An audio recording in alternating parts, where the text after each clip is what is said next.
Eu sou Eleanor Luzes, criadora da Ciência do Início da Vida. Essa ciência tão querida por tantos anos, desde 1978, quando a primeira ideia de algo assim fosse feito, para que fosse pelo mundo inteiro, espalhado desde a escola fundamental, para todo mundo se preparar para ser pai e para ser mãe. Foram 7 cartas, 4 da OMS, desde então, 3 da ONU, e acabou nascendo no Brasil.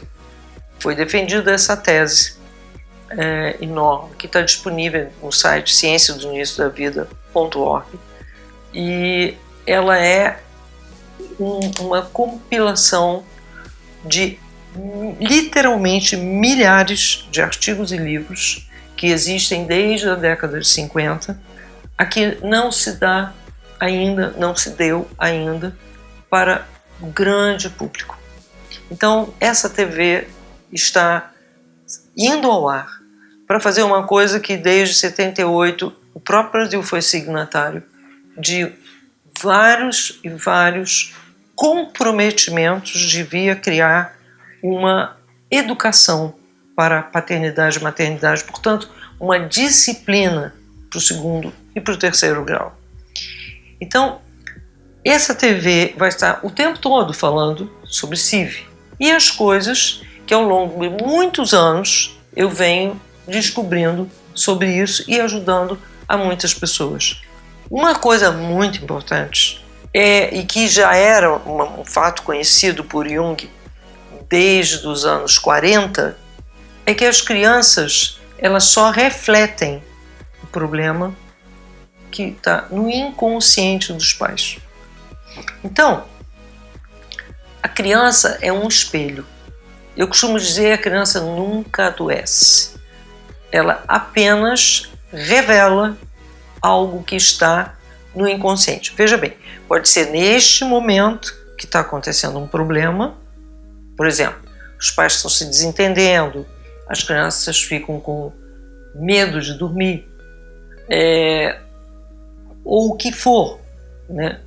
Ou até da ancestralidade, como é o caso do autismo, um problema que vem há muitas gerações e a criança resolve no momento que é descoberto.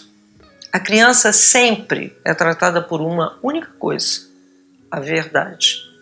A verdade dita no momento que ela está no som do REM. Por quê? Durante uma noite, nós temos 5 fases REMs, onde são ondas muito profundas, né? Muito baixas, muito lentas. Nesse momento existe regeneração dos nossos órgãos. E nesse momento a criança ela está sonhando e os olhos estão se mexendo embaixo da pálpebra. Nesse momento, se você toca numa criança, ela não acorda. Nesse momento, pode ser que um menino tenha uma ereção, pode ser que uma criança tenha partes do corpo com temperatura diferente.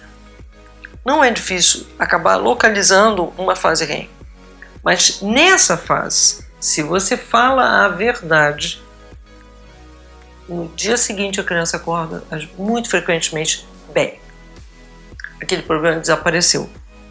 Se é um problema ancestral, tem que fazer uma pesquisa ancestral, que não é pesquisar em cartório, mas pegar um pêndulo e começar a fazer o trabalho que eu faço com grupos que é decodificação de DNA. E aquele problema para. Já aconteceu de crianças autistas deixarem de ser autistas em 3 meses. Então, há segredos difíceis nessa situação, né? A mesma coisa para as malformações congênitas. Existem segredos terríveis. E aí, os pais fazendo o renascimento, os pais, porque eles não têm consciência. Muitas vezes a criança, por exemplo, uma criança que se estapeava, bebê. Aí eu perguntei para a mãe: Você sabe se alguém tentou te matar sufocando você bebê? Na hora veio a memória. Ela disse sim. E era um menino. E muito frequentemente o menino faz problemas da história da vida do pai. E o pai também tinha passado por isso. Uma babá tinha tentado asfixiá-lo. Então, ao momento que eles entenderam isso, desprogramaram com o renascimento, porque uma dor vivida bebê não tem memória, a memória só existe aos 3 anos, mais ou menos. Vai começar a fixar mesmo com 5, daí para diante. Então, e isso se não houver muito trauma. Porque tem pessoas que você pergunta, desde que idade você tem memória? Aí a pessoa diz 8, 9, 10 anos. Isso você pode ter certeza que houveram vários traumas, né? Que para sobreviver eu deixo de ter memória. É um raciocínio desse tipo. Então tem a situação de um drama que está acontecendo agora entre os meus pais, com os meus pais. Tem um drama que aconteceu na exata idade que os pais sofreram. Exemplo, uma mulher que mostra foto da filha com a genitália toda machucada. E ela cuidava da criança. Com certeza não tinha nenhuma questão. Fazendo renascimento, descobre que naquela idade, aos 2 anos, ela havia sido abusada. Então, ao contar na fase REM para a criança, isso aconteceu comigo, a verdade. Aconteceu comigo, foi assim, que ela acessou no renascimento, a criança não tem mais nada. Às vezes eu indico um creme fitoterápico, alguma coisa floral, enfim, alguma coisa frequencial, não tóxica, para ter um alívio, né? Mas, em geral, basta a verdade, porque só quando ela é dita é que o sintoma desaparece. Então, esse é um conceito fundamental, aquilo que o Jung já tinha dito há tanto tempo, tantas décadas. Uma criança é um espelho do que está no inconsciente dos pais. Ela não adoece, ela se sacrifica para que os pais descubram a verdade deles, atual, a verdade deles na mesma idade que a criança apresenta o sintoma, ou a verdade ancestral. Essas 3 situações são as que podem gerar problemas. Volto a dizer, até as malformações congênitas. Sempre está lá. Aí as pessoas falam muito em culpa. Então eu sou culpada? Não, ninguém é culpado de nada. Culpa não existe, na verdade. Culpa foi uma estrutura criada pelas religiões que mantém as pessoas de alguma maneira algo petrificadas. Porque com culpa não dá para fazer nada. Agora, se eu sei que eu sou parte de um fluxo de elevação de consciência e que as pessoas que me precederam tinham muito menos consciência do que eu, porque há uma evolução, então, se assim é, eu entendo que, na época, a evolução que eu tinha era essa. Mas a criança, ela é inspiradora de ampliar a consciência dos pais. Ela própria vem com uma consciência maior. Desde 2000, começaram a nascer crianças com cérebros muito mais ativos. 2010, outro salto. De tal forma que as escalas de desenvolvimento neurológicas, a escala de Lefebvre, Brazel, enfim, todas as escalas já não são mais úteis. A ideia que se tinha, por exemplo, de que a evolução neurológica, ela, por exemplo, as crianças na África estavam condenadas a ter menos condição de consciência porque o entorno delas não tinha a cultura que a Europa tinha. Então, não é verdade. Se acreditou nisso até os anos 40. Não é verdade. Porque quando se descobriu, e Rupert Sheldrake, um biólogo inglês, descobriu o campo morfogenético, que justifica a descoberta em 1954 do 100º macaco. O que é o 100º macaco? Aconteceu que numa ilha no Japão, uma macaca, de repente, pegou uma batata que os macacos comiam junto com a areia e resolveu pegar a batata e lavar no mar. E aí descobriu uma batata salgadinha. O que aconteceu? As primeiras macacas da mesma idade mais alta, não assumiram de fazer isso. Porém, os macacos que nasceram depois começaram a fazer isso. E aí, os observadores notaram que esse fenômeno acontecia em várias ilhas que não teria como. Um macaco não tinha como atravessar de uma ilha para outra. E o mais extraordinário aconteceu, essa pesquisa em 54, pois muitas outras observações foram feitas em todas as macacas fucatas, do gênero fucata, no planeta. Então, se um grupo de crianças começa a saber algo e outras tantas crianças começam a saber e mais crianças começam a saber, as crianças já começam a nascer neurologicamente, e hoje se diz que nós temos 35% de cérebro funcionante, enquanto que essas crianças estão nascendo com 50% de cérebro funcionante. Então, elas não são agitadas. Na verdade, todo aquele inventário de diagnósticos psiquiátricos de criança não é verdade. Se alguém não entendeu, repito, não é verdade. Essas crianças não são agitadas, essas crianças têm vontade própria, não tiranizam os pais. Na verdade, quem tiraniza as pessoas são adultos se comportando como forma infantil. Esses são tiranos. Mas as crianças nunca são tiranas. Jamais. Elas sabem o que querem, acontece que elas têm uma lógica superior ao cérebro dos pais. Então, o que vai acontecer se eu der Ritalina? O Leon Eisenberg, que descreveu o TDAH,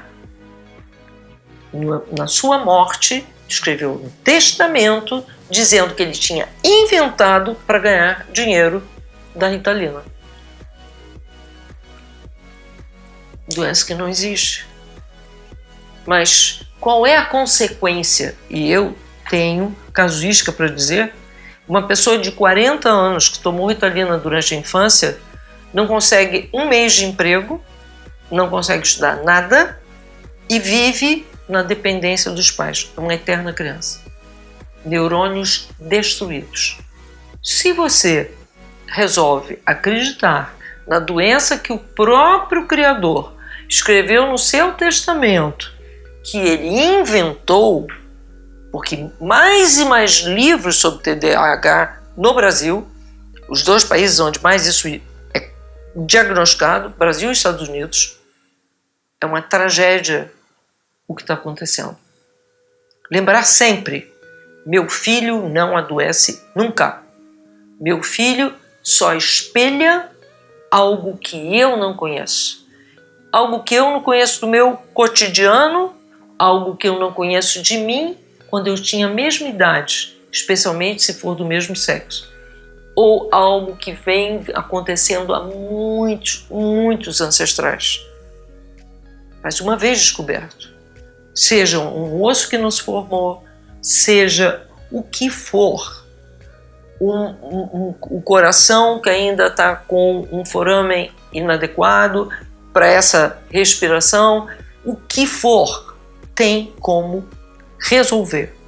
Você, mãe, a mãe, principalmente da criança até 3 anos, embora que eu costumo dizer que mãe não tem prazo de validade, então pode curar filho aonde tiver, como tiver, com simplesmente a emissão de um nível de telepatia que, se você adquiriu essa qualidade telepática durante a gestação, conversou bastante com seu bebê, você adquiriu uma capacidade telepática pro resto da vida dele.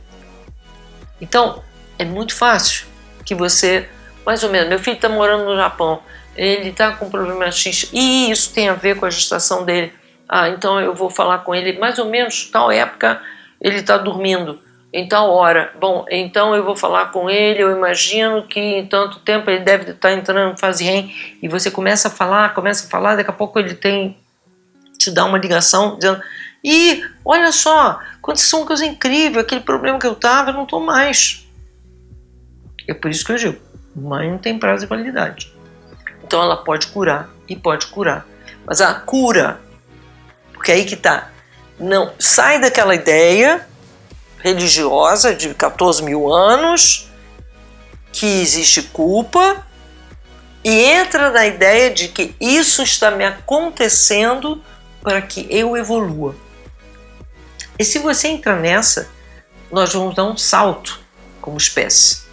Porque todo mundo, olhando o sofrimento de uma criança, porque a natureza é genial. Ela faz uma criança sofrer, e isso causa uma mega angústia nos pais. E é o melhor dos incentivos para eles quererem se transformar. Entenda isso. Não tem questão de culpa nenhuma. A culpa não existe. Existe algo ele está querendo me dizer. Eu tenho que entender essa linguagem. Ele está usando a linguagem da dor, que também surgiu com o aparecimento das igrejas há 14 mil anos atrás. Que é, sofrer me leva para o céu. Não, sofrer me deixa no inferno. Essa que é a realidade. Uma dor é infernal. Então, sofrer me deixa no inferno. E aí os pais ficam angustiados também no outro inferno. Não. Aquele sofrimento é para me lembrar de que eu tenho que saber isso. E eu digo para a criança e ela me dá a certeza. Porque eu digo, ela fica ótima. Ela gaguejava. Um exemplo. E aí tem mentira. Isso o Steiner, há mais de 100 anos, já tinha descoberto. Então, tem dificuldade de falar, a fala travada, tem mentira. Aí você sai pesquisando a mentira na família. Ou no casal, ou na família. Ou quando você tinha aquela idade. Aí você descobre a mentira. E agora, na fase REM, você espera a criança dormir, entrar, ela entra num outro tipo respiratório. Ela respira muito mais fundo. Entrar nesse momento e dizer, olha, obrigado, não é pedir perdão não.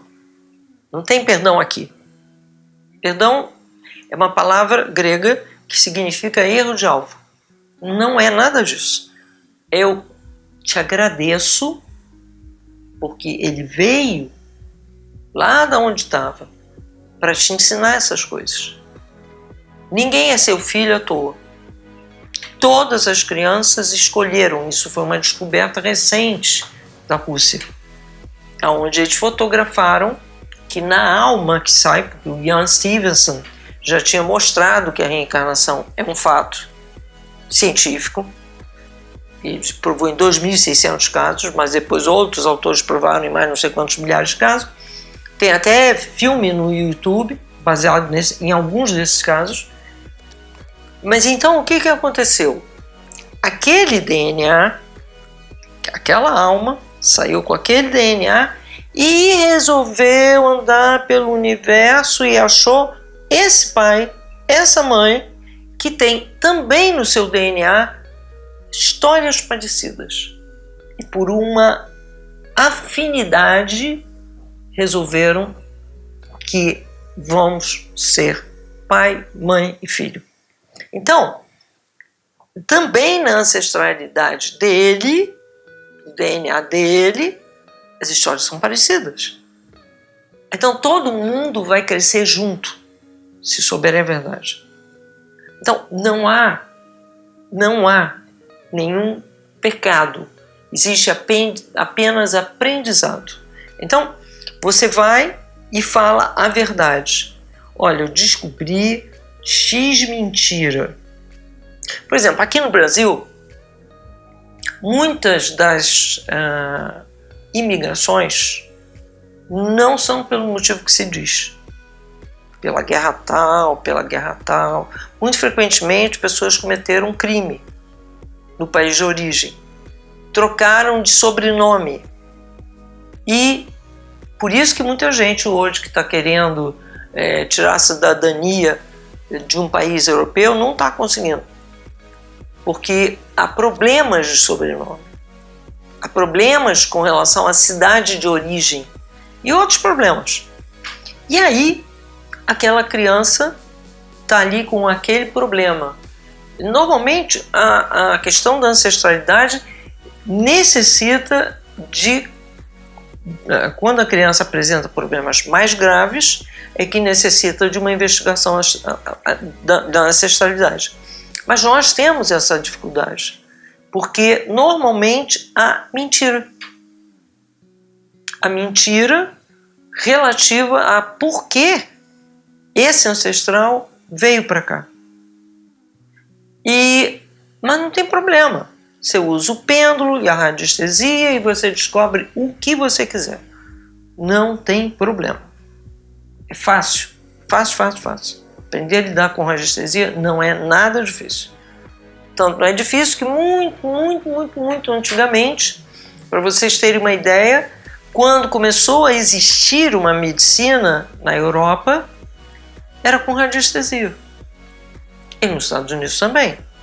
Depois, em 1920, a indústria farmacêutica e os mesmos donos de bancos resolveram criar novos currículos médicos e cada vez mais impedir a fitoterapia e as terapias que hoje estão de toda e qualquer maneira, passado todo esse tempo, estão vindo com força total em todos os lugares.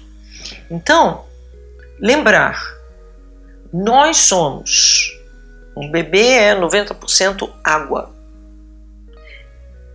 Procure na internet o trabalho do Masaru Emoto. Ele mostrou que com a fala ruim, aquela forma pentagonal não se forma, ou é feia, ou desorganizada. Desculpe, o hexagrama, né? E imagine, uma criança é 90% água.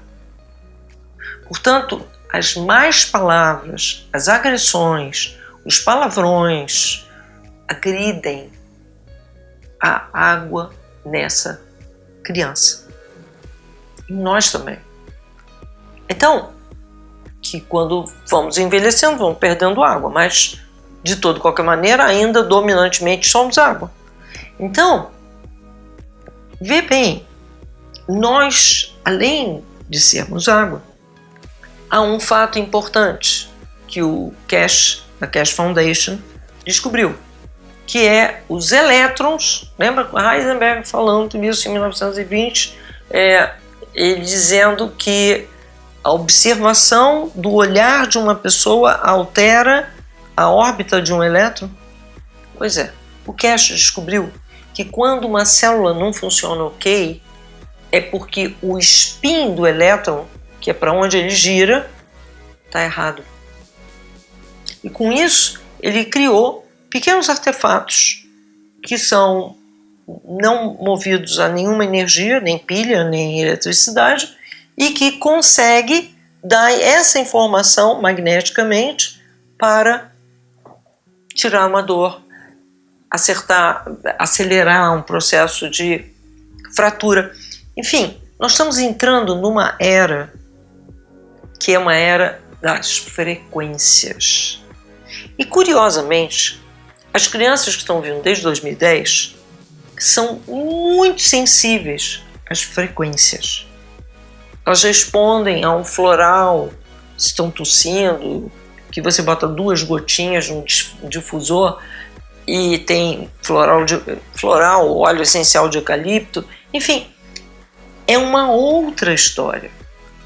Nós estamos lidando com seres extremamente com um nível de elevação, porque a gente está muito acostumado a considerar a vida só material. Nós somos dominantemente frequenciais. A matéria é mínima.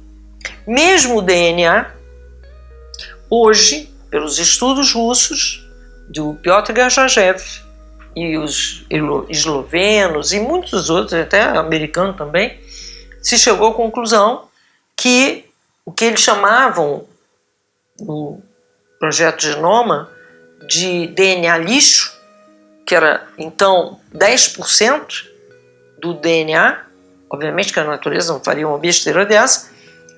O que acontece? Isso eles já descobriram, é um código de linguagem escrita que responde ao comando de voz.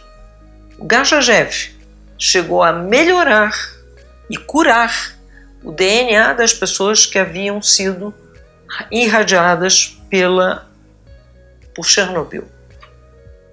Então, quando eu digo isso, como o Cash da Cash Foundation, que chegou a colocar isso na internet, mas tiraram, que era refazer uma perna que tinha sido amputada, porque o DNA tem a informação de tudo, que tem 150 MHz, que é a mesma frequência das telecomunicações, porque tem 3 GB de memória.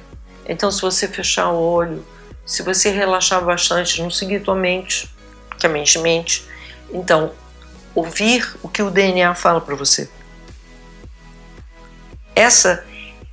Eu diria que sem saber, os budistas, os antigos cristãos, que eram terapeutas do deserto, eles trabalhavam com isso. Talvez não dessem nome. Os alquimistas trabalharam com isso. Não davam esses nomes. Mas essa é a verdade. O Sheldrake vai e prova isso. Então, nós somos campo morfogenético. A gente é físico, parece que por uma ilusão de ótica. Mas vamos sair desse físico. É lógico que as escolas prussianas ensinam às pessoas não a física que já existe há quase 200 anos. Ensina uma física newtoniana ainda. Por quê? Porque aquilo que você crê, porque aí é um dogma, não tem a ver com ciência. A ciência foi para um lado e você ficou para o outro. Porque há um culto ao materialismo. E nesse culto ao materialismo, a mãe não sabe nada. Quem sabe é o médico. Não. Nesse percurso que é, eu estou aqui para evoluir. Meu filho me trouxe a minha capacidade de evolução. E tudo que eu preciso é dizer a verdade. No momento em que ele está aberto para ouvir essa verdade. Que é a fase quem? Para e pensa. Por que as grandes escolas iniciáticas usam tanto a meditação? E os grandes insights acontecem em que momento? Não é na fase alfa. Não é na onda alfa. A gente tem a beta, que é a que eu estou falando com vocês, é acelerada. A alfa que é uma de relaxamento, mas a onda delta-teta são ondas muito lentas. São as ondas do sonho. E nessa hora, você tem como falar a verdade. A verdade cura. E é interessante, porque como nós temos o mesmo campo genético, morfogenético, dentro de uma família, quando você cura o seu filho, você acaba curando aos outros. É impressionante. Quem já viveu essa experiência sabe quanto ela é impressionante. E o parente está lá no outro lado do planeta, mas é curado do mesmo jeito. É o 100º macaco. Então, aquela ideia que se tinha lá atrás, nos anos 40, de que aquelas crianças na África não iam se desenvolver, não é verdade. As crianças lá estão também com desenvolvimento neurológico muito mais acelerado do que sempre tiveram.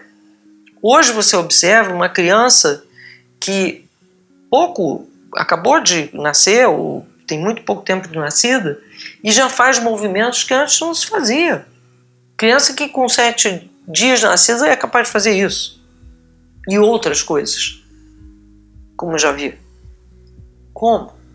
E como já foi fotografada pela Anna Verwaal, uma doula holandesa que fotografou esses eventos com crianças pelo mundo inteiro.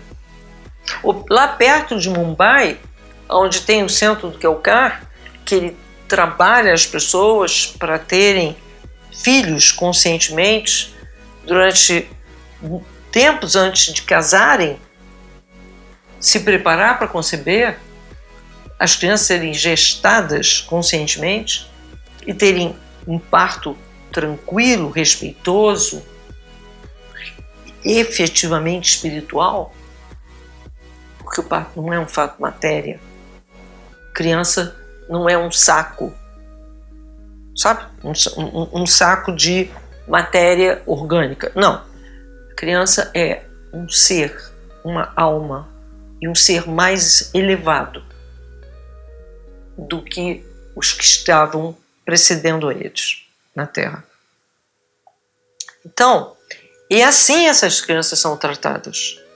Ele publicou em 2012 um artigo de acompanhamento de 35 anos dessas crianças, 6.000 crianças. Você vai lá, você pensa que você está num pedaço do céu aqui na Terra. Um nível de felicidade absurdo. Então isso é possível. Foi isso que fez o Tibete ser a civilização que se tornou, com pessoas com capacidades incríveis de pegar um livro simplesmente e saber o livro todo.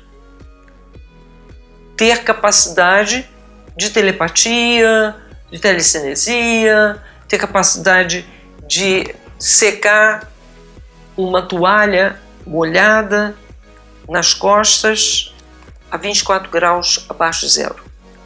Luz. Eles são tão humanos quanto a gente. Porém, no Tibete, há quase 7 séculos, eles têm uma tensão absurda com a mulher que vai conceber, com a mulher que está gestando, com a hora do parto. Há uma prece. Eles entendem o parto como tão sagrado e solene, a atitude que eu tenho que ter, quanto aquela pessoa que está morrendo. Porque, de certa maneira, essa pessoa está saindo do outro mundo para esse. Então, com essa percepção e com um amor absurdo em relação a crianças, esses seres se desenvolvem de uma forma extraordinária. Portanto, há exemplos aqui na Terra já, há muito tempo. Mais antigo, no Tibete, em alguns lugares da Coreia, onde a rainha Qin escreveu um livro, porque ela foi a mãe do homem que escreveu o I Ching. E ela continuou sendo seguida por um monte de pessoas até hoje. Então, tem os Vedas, que dedicaram um livro deste tamanho só a todos esses cuidados. Portanto, eu não estou falando aqui uma coisa que não está na Bíblia. Está na Bíblia, em várias passagens, em vários momentos.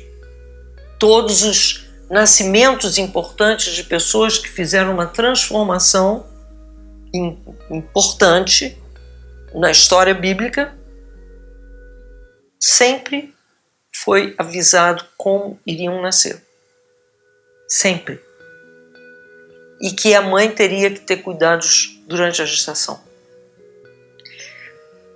Veja bem, a Anita Ravelli levou isso para conhecimento quando pediu ao governo da Holanda que ela queria acompanhar todo mundo que passou o cerco da fome durante a Segunda Guerra Mundial na Holanda, quando estavam no útero da mãe. E aí o que ele descobriu? Se foi o primeiro trimestre, os danos são maiores. Segundo trimestre, danos também. Terceiro trimestre, danos mais sociais. Então, a obesidade, a diabetes, enfim, todas as doenças que vocês possam imaginar já foram mapeadas, cruzadas nos países escandinavos há décadas. Só que isso não se fala ainda. Volto a dizer, nasceu a ciência do início da vida aqui no Brasil. Está no MEC desde 2008. Eu peço que alguém que conheça alguém no MEC, por favor, ajude, para que isso seja implantado no país. E aí que está. Nós hoje temos o recorde de assassinatos de homens, mais do que países em guerra. Jovens, negros, dominantemente. Tudo isso mudaria. Suicídio, drogadição, abuso sexual, que internacionalmente é a mesma estatística, 9 mulheres em 10 no mundo inteiro. Antes eles diziam que era só o Brasil, mas em 2014 a ONU admitiu que era o mundo inteiro. 4,5 homens em 10. Todas essas histórias estão na nossa ancestralidade. Então, uma criança, ela vai manifestar algo que vai me dizer, isso está na ancestralidade. Eu vou fazer uma pesquisa com radiestesia, não preciso de ninguém, com radiestesia, e vou saber. E vou contar para a criança. Olha o que foi que eu descobri. Obrigado. Obrigado por me ensinar. Obrigado por me lembrar. Porque a minha memória está no meu DNA. A memória dessa criança também está no DNA dela. Então, eu vou falar. E eu vou falar na fase REM.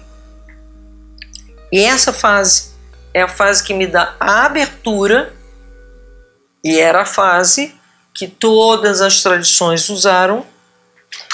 Não sei se vocês sabem, mas, por exemplo, dentro do Tibete, era considerada importante a iniciação quando o mestre, enfim, falava com o discípulo durante o sonho. E o discípulo tinha que acordar e dizer para o mestre, isso acontece até hoje, o que foi que o mestre disse. Não valia muito o ensinamento falado durante essa fase aqui, beta. O ensinamento que valia era o ensinamento que era passado na fase REM. Para e pensa.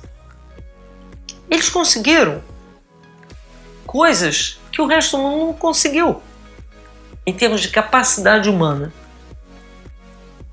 Você leva não sei quanto tempo para aprender uma língua, eles levam muito pouco.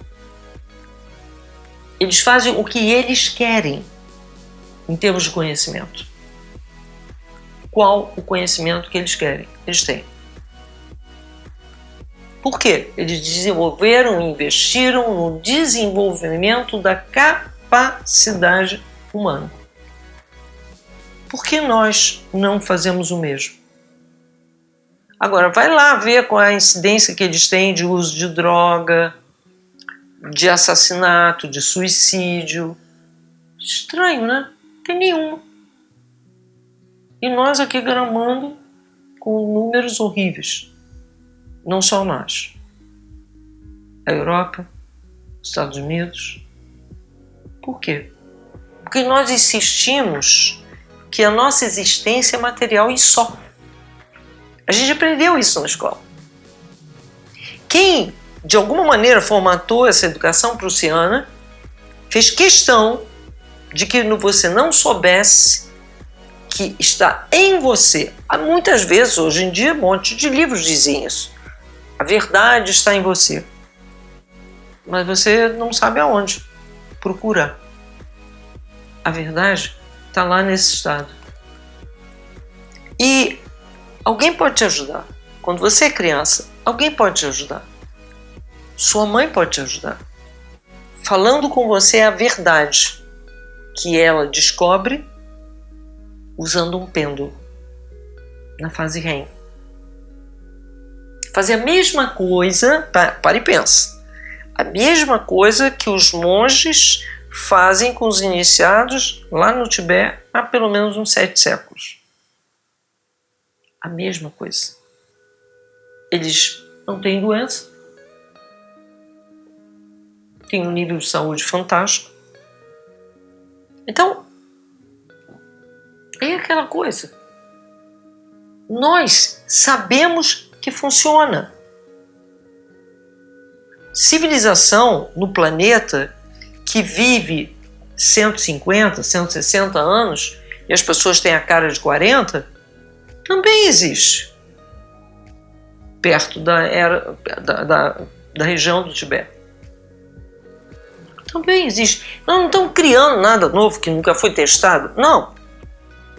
O que eu fiz dentro da ciência do início da vida foi juntar de vários tipos de conhecimento da ciência, da arte, das tradições, juntar tudo que falava a mesma coisa há muito tempo. E agora, esse aqui é o conhecimento que vai permitir que nós, seres humanos, possamos dar um salto quântico. Nós estamos há décadas, centenas de anos, errando os mesmos erros, fazendo sofrer as pessoas da mesma maneira. Segundo o Acnur, eram 65 milhões de refugiados em 2016. Depois disso eles pararam de dar estatística, porque em 2014 eram 45 milhões. Nós continuamos errando esse mesmo erro. Nós continuamos com a cada 5 segundos uma criança morrendo de fome. Ainda que uma pessoa que foi dirigente da FAO tenha dito: há comida para alimentar 2 vezes o planeta se tivesse 7 bilhões de habitantes, que não tem. Já tem muito menos. Então, peraí, não está na hora da gente dizer nosso destino é evoluir? É exatamente isso. Nosso destino é evoluir e, para tanto, precisamos conhecimento. E o conhecimento sério se assenta na verdade. Portanto, é exatamente isso. O que eu falo na fase REM? A verdade. Com isso, eu avanço, meu filho avança, toda a minha família avança. Aí, daqui a pouco, várias famílias avançando, ao 100º macaco, a espécie humana avança. E é por isso que a ciência do início da vida está aqui. Há problemas que vamos tentar divulgar isso o máximo que dá, porque outros países, as pessoas vão morar na Europa e me escrevem: Mas aqui não tem centro. Nós precisamos criar centros gestacionais, onde as pessoas aprendam, onde as grávidas possam estar, onde elas possam conviver quando estão na lactação e onde as crianças e mães possam estar até os seus 3 anos de vida, porque até então não tem memória. E devagarinho ir para escolas não prussianas, escolas que respeitem que uma criança só possa ser alfabetizada com 7 anos. A não ser dessas crianças que estão vindo aí, que às vezes se auto-alfabetizam. Mas caso não, 7 anos. Então há muito que saber e por isso essa TV foi criada, sobre ciência do início da vida. Até a próxima.